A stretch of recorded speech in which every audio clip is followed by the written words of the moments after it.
Good morning students, मैं रश्मि शर्मा।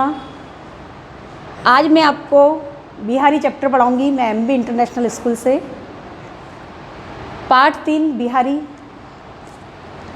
बिहारी जी का जन्म ग्वालियर में हुआ और ये ब्रज में आकर बस गए थे। इन्होंने भगवान श्री कृष्ण की भक्ति की। ये रीतिकाल के प्रमुख कवि माने जाते हैं। इन्होंने भक्ति, नीति संबंधी दोहे लिखे हैं और श्रृंगार के दोहे लिख करके इनको काफ़ी प्रधानता हासिल हुई है। ये इनके दोहे, इसमें कुछ नीति संबंधी दोहे हैं और कुछ आपके श्रृंगार संबंधी दोहे हैं। बिहारी जी की लिखी हुई एक ही किताब है जिसका नाम है बिहारी सतसई, और उन्होंने 700 दोहे लिखे हैं, इसलिए उसको सतसई कहा जाता है। तो आप देखें, पहला दोहा है, सोहत ओढ़े पीतु पटु श्याम सलोने गात, मानो नीलमणि सेल पर आतपु पर्यो प्रभात। कवि बिहारी कहते हैं भगवान श्री कृष्ण सांवले शरीर पर, सलोने मतलब सांवले, गात मतलब शरीर, सांवले शरीर पर भगवान श्री कृष्ण के पीले वस्त्र, पीतुपटु पीले वस्त्र, भगवान श्री कृष्ण के सांवले शरीर पर पीले रंग के वस्त्र ऐसे सुशोभित हो रहे हैं मानो नीलमणि पर्वत पर जब आतपु मतलब धूप, प्रातःकालीन सूर्य की किरणें जब नीलमणि पर्वत पर पड़ती है तो जैसा नीलमणि पर्वत सुंदर दिखाई देता है, ऐसे ही भगवान श्री कृष्ण के सांवले शरीर पर पीले रंग के वस्त्र शोभा दे रहे हैं। मनो आने की वजह से यहाँ पर उत्प्रेक्षा अलंकार है। जहाँ पर मनो आता है वहाँ उत्प्रेक्षा अलंकार होता है। यहाँ पर भगवान श्री कृष्ण की तुलना नीलमणि पर्वत से की गई है। दूसरा दोहा देखें आप, कहलाने एकत बसत अहि मयूर मृगबाग, जगतु तपोवन सो कियो दीरग दाग निदाग। अहि मतलब होता है सांप, मयूर मतलब मोर, मृग मतलब हिरण और बाघ मतलब शेर। ये सारे आपस में एक दूसरे के शत्रु है, लेकिन इन्होंने अपनी शत्रुता को भुला दिया है और ये सारे शत्रु एक जगह बसे हुए हैं। एकत बसत मतलब एक जगह बैठे हुए हैं। जगतु तपोवन सो कियो, यहाँ पर संसार को किसकी उपमा दी गई है? तपोवन की। तपोवन मतलब जहाँ पर तपस्या की जाती है, जहाँ व्यक्ति अपनी दुश्मनी को भूल जाता है, माया मोह क्रोध सबको भुला करके तपस्वियों की तरह अपना जीवन यापन करता है, उसको कहा जाता है तपोवन।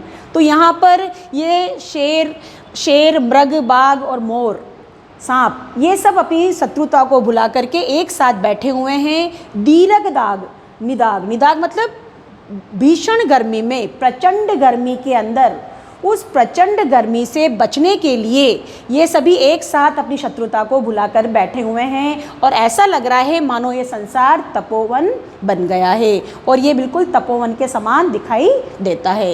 यहाँ पर दीरघ दाग के अंदर द वर्ण की आवृत्ति हुई है, इसलिए यहाँ पर अनुप्रास अलंकार है। दीरघ दाग, यहाँ पर कौन सा अलंकार है? अनुप्रास अलंकार है। इसके अंदर व्यक्ति की शत्रुता को भुला करके सभी जने जो है एक साथ बैठे हुए हैं। हाँ, तो तीसरा दोहा देखें आप, बतरस लालच लाल की मुरली धरी लुकाई, सोह करे भोहनु हंसे देन कहे नटी जाए। ये बिहारी जी का श्रृंगार संबंधी दोहा है। इसमें बतरस मतलब बातें करने के लालच में, लाल मतलब भगवान श्री कृष्ण, भगवान श्री कृष्ण से बातें करने के लालच में गोपियाँ क्या करती है? मुरली धरी लुकाई, भगवान श्री कृष्ण की मुरली को छुपा देती है। सोह करे मतलब सौगंध खाती है, कसम खाती है। बोहनु हंसे और मंद मंद वो भौं से मुस्कुराती है, हंसती है। देन कहे नटी जाए, और वो बाद में मना कर देती है कि मैंने तो आपकी बांसुरी को छुपाया ही नहीं है। इस दोहे में गोपियाँ जो है भगवान श्री कृष्ण के सामीप्य को प्राप्त करना चाहती है। वो चाहती है हर वक्त वो भगवान श्री कृष्ण के इर्द गिर्द रहे और भगवान का साथ उनको मिलता रहे, इसलिए वो बांसुरी छुपाने के बाद भी वो मना कर देती है कि हमने आपकी बांसुरी को नहीं छुपाया है, और फिर मंद मंद मुस्कुराती रहती है। इस प्रकार से ये दोहा बिहारी जी का श्रृंगार संबंधी दोहा है। हाँ, फोर्थ दोहा देखें, कहत नटत रिजत खिजत मिलत खिलत लजियात, भरे भोन में करत है नैनन ही सब बात। बिहारी जी का ये भी श्रृंगार संबंधी दोहा है और इस दोहे के अंदर नायक और नायिका एक भरे हुए भवन के अंदर है जहाँ उनके सारे रिश्तेदार और परिवार वाले मौजूद है।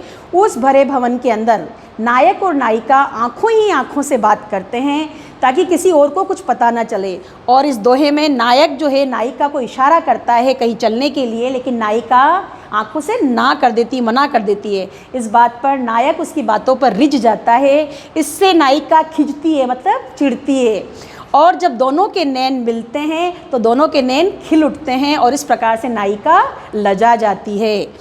भरे भवन में, भरे भवन मतलब भरे भवन के अंदर, नैनन ही सब बात, और नैनो ही नैनों से मतलब आँखों ही आँखों से दोनों नायक और नायिका जो है आपस में बात करते रहते हैं। भरे भवन में भ भ वर्ण की आवृत्ति हुई है, इसलिए यहाँ पर अनुप्रास अलंकार है। ये श्रृंगार संबंधी दोहा है। 5th नंबर है दोहा आपका, बैठी रही अति सगन बन, पेठी सदन तन माँ, देखी दोपहरी जेठ की छाहों चाहती छाँ। इस दोहे के अंदर बिहारी कवि बताना चाहते हैं कि जेठ की दोपहरी, जेठ का महीना जो है उसमें इतनी प्रचंड गर्मी पड़ती है, उस प्रचंड गर्मी से बचने के लिए छाहों चाहती छाँ, छाया जो है वो भी क्या करती है, छाया को ढूंढती है। बैठी रही अति सघन वन, सघन वन मतलब जो घना वन है, उस वन के अंदर पेठी सदन तन महा, सदन रूपी शरीर के अंदर जिस प्रकार से आत्मा निवास करती है, उसी प्रकार से सघन वन के अंदर छाया जो है, उस घने वृक्ष की छाया जो है, उस छाया के अंदर उस जेठ की दोपहरी से बचने के लिए वो छाया जो है वो भी छाया ढूंढती है कि कहीं मुझे छाया मिल जाए तो मैं इस गर्मी से अपना बचाव कर लूँ। तो इसमें उस भयंकर गर्मी को बताया गया है। सदन तन, इस सदन तन के अंदर रूपक अलंकार है। सदन रूपी तन, ये यहाँ पर रूपक अलंकार का उदाहरण है, जहाँ पर तन को एक घर मान लिया गया है और इस प्रकार से ये रूपक अलंकार है। देखी दोपहरी, इसमें द वर्ण की आवृत्ति हुई है, इसलिए यहाँ पर ये अनुप्रास अलंकार है जहाँ पर द वर्ण की आवृत्ति हुई है।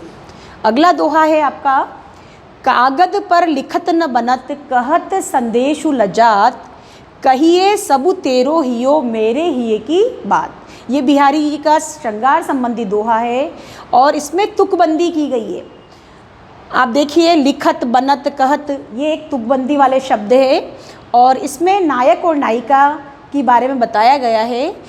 कागज पर लिखत न बनत, कहत संदेशु लजात। नायिका जो है खत लिखना चाहती है अपने नायक को, अपने प्रेमी को, लेकिन वो खत नहीं लिख पाती है और वो लजा जाती मतलब उसको शर्म आ जाती है और वो कहती है, कहिए सबु तेरो हियो मेरे हिये की बात, मतलब मुझे खत लिखने की क्या ज़रूरत है, मेरा हृदय तो आपके हृदय की बात को आसानी से जानता है, इसलिए वो कागज़ पर लिख नहीं सकती है, कुछ लिख नहीं सकती है और उसको लज्जा आ जाती है, मतलब लज्जा आ जाती है, शर्म आ जाती है और वो यही कहती है कि आपका हृदय तो मेरे हृदय की बात को समझता है, मुझे खत लिखने की क्या आवश्यकता है। तो इस प्रकार से नायक जो है नायिका की मनस्थिति को अच्छी तरह से जानता है। हाँ, अगला दोहा है आपका, प्रगट भये द्विजराज कुल, सुबस बसे ब्रजाए, मेरे हरो कलेश सब, केशव केशव राय। प्रगट भये द्विजराज कुल, द्विजराज का मतलब यहाँ पर दो अर्थ है, इसलिए यहाँ पर श्लेष अलंकार है। यहाँ पर द्विजराज मतलब ब्राह्मण भी होता है और द्विज मतलब चंद्रमा भी होता है। तो प्रगट भये द्विजराज, द्विजराज का अंदर कौन सा समास हुआ, श्लेष अलंकार। प्रगट भये द्विजराज कुल, सुबस बसे ब्रजाए, आपका जन्म ब्राह्मण वंशी परिवार के अंदर हुआ है, आप चंद्र कुल के हैं। सुबस मतलब आप अपनी इच्छा से ब्रज में आकर के बस गए। मेरे हरो कलेश सब, आप तो प्रभु हो, अंतर्यामी हो प्रभु मेरे, और आप मेरे सारे कष्टों को दूर करो। हे केशव, केशव मतलब भगवान श्री कृष्ण, और केशव राय मतलब बिहारी जी के जो पिता है वो भी केशव राय है। तो भगवान श्री कृष्ण के लिए केशव और बिहारी जी के पिता के लिए क्या आया है, केशव राय। तो वो कहते हैं कि हे प्रभु, हे भगवान श्री कृष्ण, हे मेरे पिता, जैसे आपने मेरे कष्टों को दूर किया उसी प्रकार से आप भी मेरे कष्टों को दूर कीजिए। नेक्स्ट एक दोहा है आपका, जप माला छापा तिलक, सरे न एकु काम, मन कांचे नाचे ब्रथा, साँचे राचे राम। ये नीति संबंधी दोहा है बिहारी जी का और बिहारी जी कह रहे हैं, सभी लोगों को संदेश देते हुए कहते हैं कि जप माला, माला जपना, छापे लगाना, तिलक करना, इससे आपका एक भी काम होने वाला नहीं है। अगर आप सोचते हो कि छापा लगा लें, तिलक लगा लें और आपके सारे काम पूरे हो जाएंगे, तो ऐसा नहीं है। मन कांचे नाचे वृथा, ये मन क्या है आपका? कच्चा है, कांच की तरह कच्चा है जो जल्दी ही टूट सकता है। नाचे वृथा, ये व्यर्थ की बातों में नाचता रहता है। साचे रांचे राम, सच्चे तो कौन है? भगवान श्री राम है, और उनकी भक्ति करने से केवल भगवान श्री कृष्ण का नाम, भगवान का नाम ही हमारे साथ जाएगा। इसलिए सच्चे मन से हमें ईश्वर की आराधना करना चाहिए, वही सब कुछ है, और व्यर्थ की और सांसारिक बातों का हमें त्याग कर देना चाहिए। अभी आपने बिहारी के दोहे देखे, श्रृंगार और नीति संबंधी दोहों का प्रकाश डाला गया था उस पर। आपको सभी दोहे आसानी से समझ में आ गए होंगे। आगे आपके लिए 2 क्वेश्चन है जो आप होमवर्क में करेंगे। पहला क्वेश्चन है, बिहारी की काव्य शैली पर प्रकाश डालिए। इसमें बिहारी के दोहों के बारे में बताना है, उनके किस प्रकार के दोहे हैं, कौन से अलंकारों का उन्होंने प्रयोग किया है, कहाँ तत्सम तद्भव शब्दों का प्रयोग हुआ है, उसके ऊपर आप प्रकाश डालें। दूसरा दोहा है, बिहारी के दोहों के लिए दूसरा क्वेश्चन है, बिहारी के दोहों के लिए ऐसा क्यों कहा गया है? सतसैया के दोहरे जो नाविक के तीर, देखन में छोटे लगे गाओ करे गंभीर। तो इसमें आप बताएं कि बिहारी के दोहे दिखने में छोटे लगते हैं, लेकिन उनकी शैली जो है बहुत ही गंभीर है। तो इसके ऊपर आप प्रकाश डालें, आप पढ़ें इसको और इसको आप अपने मन से लिखें। आपका ये चैप्टर कंप्लीट हो चुका है और अगला चैप्टर जो है हम अपनी अगली क्लास में पढ़ेंगे। धन्यवाद।